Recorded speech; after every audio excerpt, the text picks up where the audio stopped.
I think that the Congress has plenty of say in this. The sanctions can't be lifted unless they vote on it, and the sanctions aren't going to be lifted until Iran does certain things. I thought Charles just made a pretty good argument for the deal in the way that it might work. If, over time, they do the things they're supposed to, then Congress will be asked to lift the sanctions, and Congress doesn't have to do that. Yogi. I think that's exactly right. I mean, there's the kind of short-term question now of the letter. There's the short-term question of what happens later this month when the first timeline for an interim deal, or later this year when the timeline for a permanent deal. But all of that is for the moment. The bigger question is what happens when, as Mara said, at some point President Obama or his successor comes to Congress and says, Iran has abided by the deal. I want to lift these sanctions permanently. Will you back me? And that will be a whole other fight of a level of ferocity, of intensity, that will dwarf the fights we've had up until now. And it will certainly be another president. It's not going to be Obama. It's not going to happen anytime soon. It's going to take years and years. But the question is, how do you keep Iran's feet to the fire in this deal that's not legally binding on our side and obviously not terribly binding on their side? Well, one of the things we're going to have to look for in the agreement, of course, like Nancy Pelosi said, we're going to have to sign it before we're going to know what's in it, which is exactly how the administration has conducted itself, hiding the details. But they have now started coming out. But the real question is going to be, will the Iranians allow unlimited inspections, not just for approved sites, but for sites anywhere? The Iranians had two huge programs going in the past, one of them near Qum, under a mountain, that was entirely unknown to the West until Iranian opposition exposed it to the world. We were surprised. Unless there are unlimited inspections, it's meaningless. I don't know if we're going to have that. But the fact is that Congress has to be involved in this. And the idea that the Cotton letter somehow was traitorous or it violated the Logan Act, it wasn't a secret letter to the Ayatollah. It was an open letter. It was on the front page of every newspaper in the world.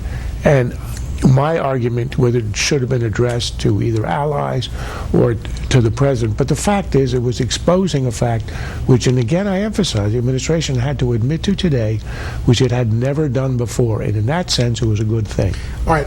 They also talked about the AUMF, the authorization for military force against ISIS, but to focus still on Iran, take a listen to this back and forth with Senator Rubio on allies.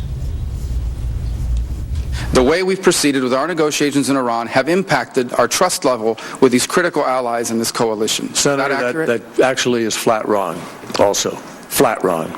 They said so publicly. It's flat wrong. I just came back from a meeting in the Gulf in Riyadh. I met with King Salman, who completely supported what we're doing. So you're saying here today that our allies in the region, our Sunni allies, the Saudis, the UAE, the Egyptians, and others, are perfectly comfortable with where the negotiations stand at this moment? I did not say that. They are not perfectly comfortable. They're nervous. They're apprehensive. Of course they are. Well, I can say, Yogi, that last statement is definitely true, that the Gulf nations, having just been there, are very nervous. And the Gulf nations, many of them could have given the same speech that Prime Minister Netanyahu gave when he spoke to Congress last week. He was not speaking only for Israel. That many of the Gulf nations have the same fears, not just about a nuclear Iran, but about an Iran that now has hegemonic influence, an Iran that can meddle freely, as Netanyahu said, in Lebanon, in Gaza, in other parts of the Middle East. There's no question that these countries, Israel, the Gulf states, are very nervous. There's an unspoken part of that question also that functionally Iran is an ally of ours, weirdly, in the fight against the Islamic State, which is a whole other level of complexity. They are doing what we are saying we won't do. We're saying we won't send in ground troops. Iranian ground troops are fighting, in many ways leading the fight into Crete. So we don't want to admit it, but they're our allies and they're doing more than we are willing to do. But the big question is, in the long run, is that a good thing? You know what? I don't know whether it's good or bad. It's worrisome to our allies, but you know what? This is what the Iraq War got us. We got a pro-Iranian regime in Iraq. Well, I don't know if that's what George W. Bush had in mind, but that's what he got. This is what the end of the Iraq War, pulling those troops out after the deal wasn't signed, to get U.S. troops out quickly. In 2009, during the surge, the Maliki government went to war against the same Shiite militias that are now attacking Tikrit and that killed so many Americans and defeated them utterly. At the end of the surge, what was handed over to the new President Obama was in Iraq that was not an ally or a lackey of Iran.